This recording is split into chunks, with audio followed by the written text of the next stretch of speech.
Real nigga in the house. Real nigga in the house. 2016. Hello, my name is Benyela Tung, and I'm videotaping a woman named Edith. She was in the Holocaust. She's 83 years old now, so she has volunteered to come see us. So yeah, she gave us these little cards here.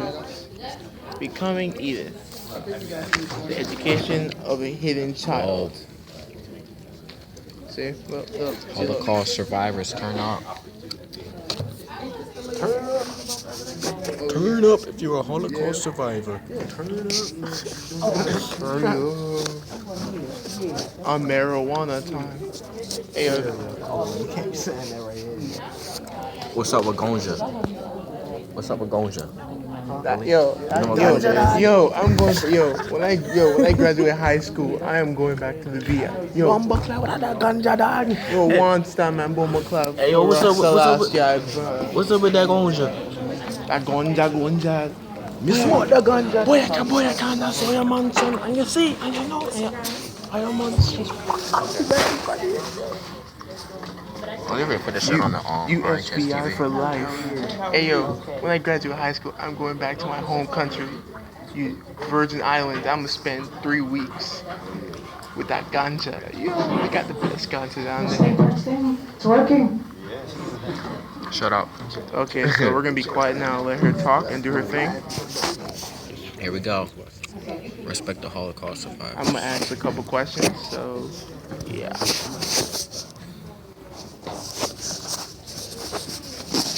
I'm gonna get a picture of her after this. I need your attention. We're going to make sure that we don't have electronics looking like we're using them, so we have to take our buds out. Take a buzz out. Away from our ears.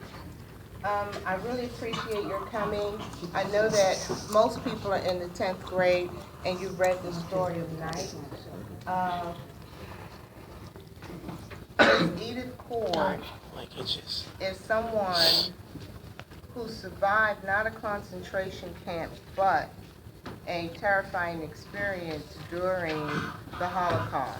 I'm not going to be specific about anything that she's going to share with you, but I will say to you that she's been very, very generous to give her time to talk to us about her life.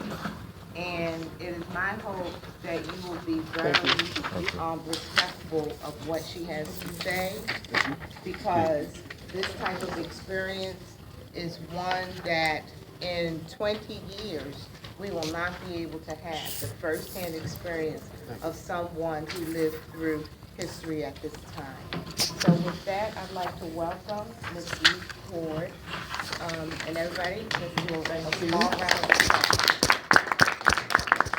Hello, everybody. Hello. Nice to be here in your beautiful library in a lovely school. I know you kids take that for granted, but don't take it for granted, because in much of the world, young people your age are out working. I just came back from a visit to Senegal, and they don't have such beautiful facilities over there, I can tell you that. Can you hear me? Yeah, we can hear you fine. Are you okay? Yeah. I know your teacher tells me that you've read Night, and which is a terrible story, a terrible book. I must admit to you, I don't have the courage to read it, because my own father and my own brother were murdered in Auschwitz, and so I just can't get myself to read that book, although I know what went on there, believe me. The important thing, there are several things for you to remember. One thing is that what is known is the persecution of Jews, but Nazi Germany persecuted everybody who wasn't German. So they were they discriminated against people who were of Slavic origin from Eastern Europe. They starved to death Russian prisoners by the thousands. They used Poles as slave labor. They had contempt for America. Why? Because they thought, well, they called us a Mongol nation because we're such a mishmash of everybody. We all have, everybody, life started in Africa, you know that. And then humans migrated to north and east. But they had contempt for America because we wouldn't be able to fight them. They were so superior to us. And your grandfather Sheldon, I'm sure you all have, many of you have grandfathers who served in World War II. Well, they had no respect. They didn't think you could. My dad did. You could stand up to Germans. They were so superior to everybody else. So this is not well known. That kind of persecution and discrimination and racism. That's how he died.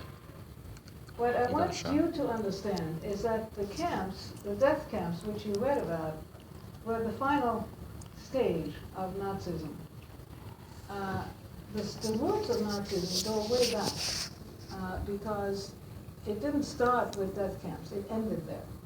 So where did it start? How did it start? When I was your age, I was exactly just about your age when the war was over, and I said, and during the war, everything was withheld from us. We didn't know what was going on because everything was controlled. There was censorship. The newspapers were controlled, the radio was controlled, people were controlled, and you lived in fear. So we really did not know what was going on behind the borders. Well, when the war ended, American troops marched into Germany, and with them came the press and the photographers, and that's when we found out. And I was totally devastated. I was 16, 17 years old, and I thought, now what? And how? And how could you? As you've seen from my pictures, I was born in Vienna, which is the capital of Austria. They speak German. I brought a map along. And this is Austria, and Vienna is the capital of Austria. So my first language was German. English is my fourth language. For those of you who are struggling with foreign languages, it can be done. Okay? It's not that tough. It's a matter of putting your mind to it. And I thought, how could you? I mean, this is a country that has given us wonderful musicians. It has given us wonderful scientists and philosophers and artists. How could you? Where does it come from? And so I went back, where does it come from? And it came from ideas. It came from bad ideas. We are the heirs of previous generations, both good ideas and bad ideas. And our culture is the result of the ideas of those who came before us. You may not realize that, but the geometry you're studying in school is based on a fellow. Anybody know what the name of this geometry is called? Remember, it's called Euclidean geometry. You ever hear that name? No? Well, Euclid was a Greek, and he's the one who developed the geography that fits our world, the dimensions. Okay? Remember the theorem, a squared plus b squared equals c squared? You all have to learn that? Yeah, we already know What's that. the name of that theorem? Anybody know?